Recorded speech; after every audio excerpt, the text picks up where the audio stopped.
Hello, good evening, welcome back to Chumki's adventure. আজ ডিনারে আর রুটি পরোটা খেতে মন চাইলো না। হঠাৎ মাথায় এলো ডিনারে যদি একটু সাউথ ইন্ডিয়ান টাচ আনা যায় তাহলে কেমন হয়।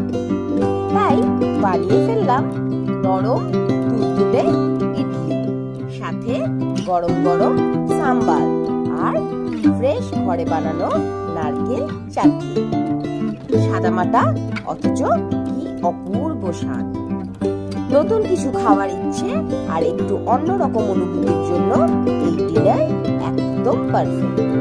তোমরাও এইভাবে বানিয়ে নাও আর একদিন ডিনারে ট্রাই করে আমাকে জানাও। চলো তাহলে দেখে নিই ঘরে কিভাবে একদম রেস্টুরেন্ট স্বাদে বানিয়ে নিচ্ছি ইডলি সাম্বার আর চাটনি।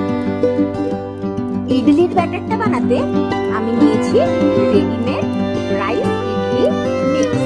এটা একদম সফট, বাজারের ইডলির মতো ইডলি।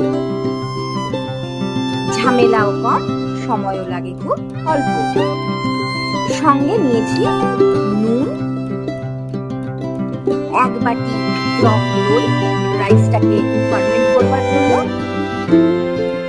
আর পরিমাণ মতো জল। প্রথমেই একটা মিক্সিং বোলে আমি নিয়ে নিয়েছি এক প্যাকেট পুরো রাইস ইডলি মিক্স। দিয়ে দিয়েছি এর মধ্যে এক চামচ নুন, আর অ্যাড করেছি এর মধ্যে এক কাপ মানে 250 টক দই। একটা হুইস্কারের সাহায্যে এটাকে ভালো করে মিক্স করে নেব। দইটা রাইস মিক্সটার মধ্যে দেওয়ার পর একটা লাম্প মতো তৈরি হবে। সেই লাম্পটাকে ব্যাটার ফর্মে আনবার জন্য অ্যাড করব আস্তে আস্তে জল। জলটা খুব আস্তে আস্তে বুঝে অ্যাড করতে হবে যাতে কনসিস্টেন্সিটা ঠিক থাকে। হাতে সময় নিয়ে সবকটা ইনগ্রেডিয়েন্টসকে ভালো করে মিক্স করে যেতে হবে যতক্ষণ না লাম্পটা ভেঙে একটা কনসিস্টেন্ট ব্যাটার তৈরি হচ্ছে। অল্প অল্প করে বারে বারে জল অ্যাড করে এটাকে মিক্স করতে থাকতে হবে। এমন ভাবে মিক্স করতে হবে যাতে ব্যাটারটাতে একটুও লাম্প না থাকে। খুব বেশি গাঢ়ও না, খুব জল জলও না, এরকম কনসিস্টেন্সির একটা ব্যাটার তৈরি করব, ঠিক যেমন আমার ব্যাটারটা হয়েছে। ঢাকা দিয়ে ব্যাটারটা ফার্মেন্ট হতে দেব প্রায় আধ ঘন্টা। ব্যাটারটা ভালোভাবে ফার্মেন্ট হয়ে গেছে, দেখো কেমন ফুলে উঠেছে। ফার্মেন্ট হয়ে যাওয়া ব্যাটারটার মধ্যে অ্যাড করে নেব এক চামচ ইনো। এতে ইডলিটা আরো বেশি ফ্লাফি আর সফট হবে। হুইস্কারের সাহায্যে ইনোটাকে ব্যাটারটার মধ্যে মিক্স করে নিলে একেবারে তৈরি আমাদের ইডলি ব্যাটার। ইডলি মেকারের মধ্যে হাফ জল নিয়ে এটাকে বয়েল করতে বসিয়ে দিলাম যতক্ষণ না পর্যন্ত এটা থেকে একটা স্টিম বেরোচ্ছে। ইডলি মেকারের ইডলি প্লেটগুলোকে রেডি করে নিলাম। ভালো করে অয়েল ব্রাশ করে নিলাম পুরো ইডলি প্লেটটাতে। ইডলি প্লেটটা রেডি হয়ে গেছে। এবার অল্প অল্প করে ইডলি ব্যাটারটা পুরো প্লেটটার মধ্যে দিয়ে এটাকে স্টিম হতে দেব। জল থেকে স্টিম উঠতে শুরু করেছে। এরকম অবস্থায় প্লেটগুলোকে বসিয়ে দেব স্টিম হওয়ার জন্য। একইভাবে অয়েল ব্রাশ করে রেডি করে নেব আর একটা প্লেট। একইভাবে এই প্লেটটাও রেডি করে নেব। ব্যাটারটাকে অল্প অল্প করে প্রত্যেকটা ধাপে ধাপে দিয়ে দুটো প্লেটকে একসাথে স্টিম হতে বসিয়ে দেব। ঢাকা দিয়ে স্টিমে রেখে দেব প্রায় 7 থেকে 8 মিনিট। 7 থেকে থেকে 8 মিনিট পর ঢাকা খুলে চেক করব ইডলিগুলো ফুলে উঠেছে কিনা। 5 মিনিট একটু রুম টেম্পারেচারে রেখে ইডলিগুলোকে একটা চামচের সাহায্যে তুলে নেব প্লেট থেকে। আস্তে আস্তে ধৈর্য ধরে আলতো হাতে তুলে নিতে হবে সবকটা ইডলিকে। ইডলিটা কত ভালোভাবে কুক হয়ে গেছে, নিজে থেকেই প্লেট থেকে ছেড়ে আসছে। দেখো ইডলিটা কেমন সফট ফ্লাফি, একদম দোকানের মতো হয়েছে, তুলোর মতো হাতে ছিঁড়ে যাচ্ছে। সব কটা ইডলি ব্যাচে ব্যাচে করে নেওয়ার পর এবার বানাবো রেস্টুরেন্ট স্টাইল সাম্বার। সাম্বার বানাতে আমি আমার পছন্দের ভেজিটেবলস নিয়েছি। এতে কোনো বাধ্যবাধকতা নেই, তোমরা তোমাদের পছন্দ মতো ভেজিটেবলস সাম্বারে দিতে পারো। সাম্বার বানাতে ভেজিটেবলস গুলোকে প্রথমেই কেটে ধুয়ে রেডি করে নিয়েছিলাম। অড়হর ডালটাকে ভিজিয়ে রেখেছিলাম প্রায় 2 ঘন্টা মতো।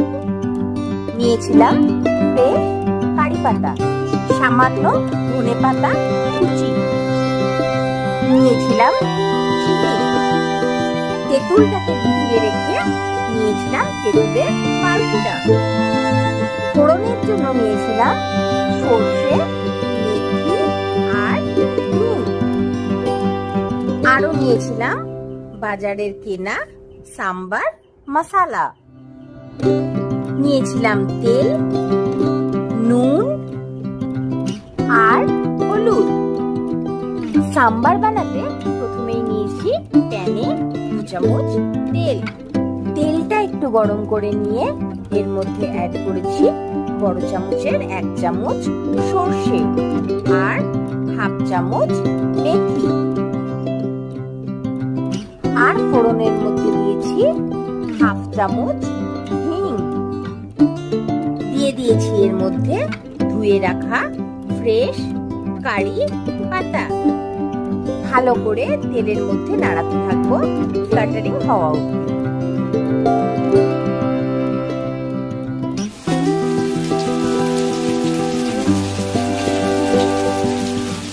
এর মধ্যে একে একে অ্যাড করলাম পেঁয়াজ, কাঁচা লঙ্কা চিরা, টমেটো, ভালো করে একটু নাড়িয়ে নিলাম। তারপর অ্যাড করলাম বেগুন, গাজর, কুমড়ো আর আলু। সব কটা ভেজিটেবলসকে ভালো করে কিছুক্ষণ স্টার ফ্রাই করলাম। তারপর অ্যাড করলাম নুন আর হলুদ গুঁড়ো। সব কিছুকে ভালো করে মিক্স করে ফ্রাই করলাম 1 মিনিট মতো। লো হিটে ঢাকা দিয়ে ভেজিটেবলস গুলোকে কুক করব যতক্ষণ ভেজিটেবলস গুলো নিজের জল ছেড়ে দেয়। মাঝে মধ্যে ঢাকা খুলে একটু ভালো করে নাড়িয়ে দিতে হবে যাতে ভেজিটেবলস গুলো তলা না ধরে যায়। ভেজিটেবলস গুলো প্রায় হাফ সিদ্ধ হয়ে গেছে নিজের জলে। এরপর এর মধ্যে অ্যাড করব 1 কাপ জল। তারপর আবার ভালো করে সবকিছুকে মিক্স করে ঢাকা দিয়ে ভেজিটেবলস গুলোকে সেদ্ধ হতে দেব। ভেজিটেবলস গুলো প্রায় সেদ্ধ হয়ে এসেছে, জল ফুটে গেছে। এই সময় অ্যাড করব অড়হর ডালটাকে, যেটা ভিজিয়ে রেখেছিলাম সেটাকে মিক্সিতে বেটে নিয়েছি। বেটে রাখা অড়হর ডালটাকে এই ভেজিটেবলস গুলোর সাথে মিক্স করব। অনেকেই ডালটাকে সেদ্ধ করে তারপর সাম্বারে মিক্স করে, কিন্তু আমি কাঁচা ডালটাকে সাম্বারে দিয়ে এখানে ফুটিয়ে ডালটাকে রেডি করি। ডালের কনসিস্টেন্সিটা খুব ঠিক মনে হলে এখানে জল অ্যাড করতে হবে। বারবারই ডালটাকে নাড়াতে হবে তলা না ধরে যায়। ডালের কনসিস্টেন্সিটা খুব ঘন হয়ে গেছে, তাই আমি এখানে অ্যাড করলাম 1 কাপ জল। ভালো করে একবার নাড়িয়ে দিয়ে ঢাকা দিয়ে ডালটাকে সেদ্ধ হতে দেব। 5 মিনিট পর ঢাকা খুলে আবার সবকিছুকে ভালো করে নাড়িয়ে এর মধ্যে অ্যাড করে নেব তেঁতুলের পাল।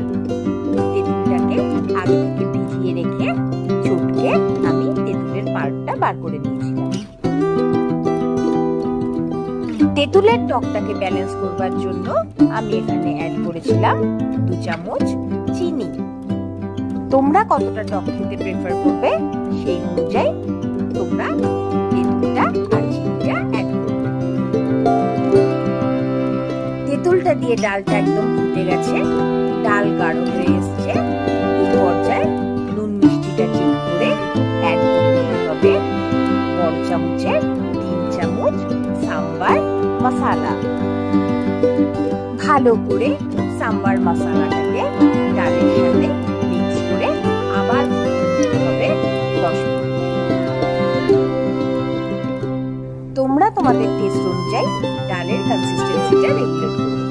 আমরা একটু গাঢ় ডাল খেতে পছন্দ করি, তাই আমি কনসিস্টেন্সিটা একটু ঠিক রেখেছি।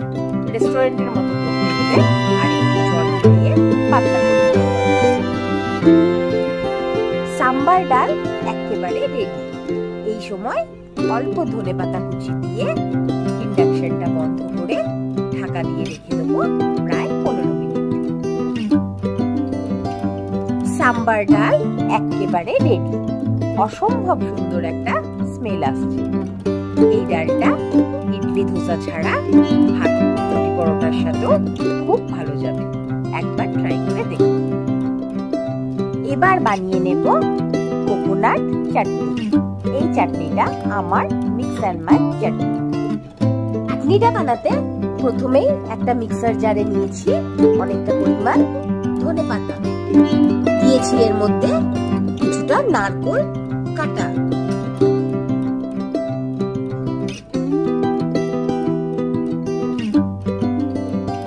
দিলাম এর মধ্যে আদা আর কাঁচা লঙ্কা, তারপর দিলাম এর মধ্যে হাফ বাটি রোস্টেড পিনাট, তারপর দিলাম ভাজা ছোলা, দিয়ে দিলাম এর মধ্যে রোস্টেড কিউমিন পাউডার, দিলাম এর মধ্যে হাফ চামচ আমচুর পাউডার, দিলাম এর মধ্যে 1 চামচ চাট মশলা, দিলাম এর মধ্যে বড় চামচের 1 চামচ বিট নুন। গরম জলে তেঁতুলটাকে ভিজিয়ে রেখে চটকে নিয়ে পাল্পটা বার করে দিলাম তেঁতুলের পাল্প 1 চামচ, দিলাম এর মধ্যে 1.5 চামচ চিনি, সব শেষে অ্যাড করলাম অল্প জল।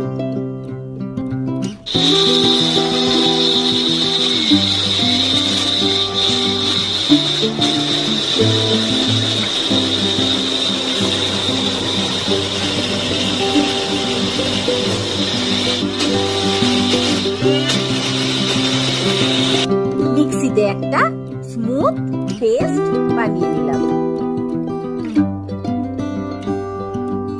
চাটনিতে তড়কা দিতে প্রথমেই একটা তড়কা প্যানে গরম করে নিলাম 2 চামচ তেল, তার মধ্যে দিয়ে দিলাম বড় চামচের 1 চামচ গোটা সরষে। ভালো করে সরষেটাকে ফ্লাটার হতে দেব। দিলাম এর মধ্যে 2 শুকনো লঙ্কা, দিলাম এর মধ্যে হাফ চামচ হিং, দিয়ে দিলাম এর মধ্যে ফ্রেশ ধুয়ে রাখা কয়েকটা কারি পাতা।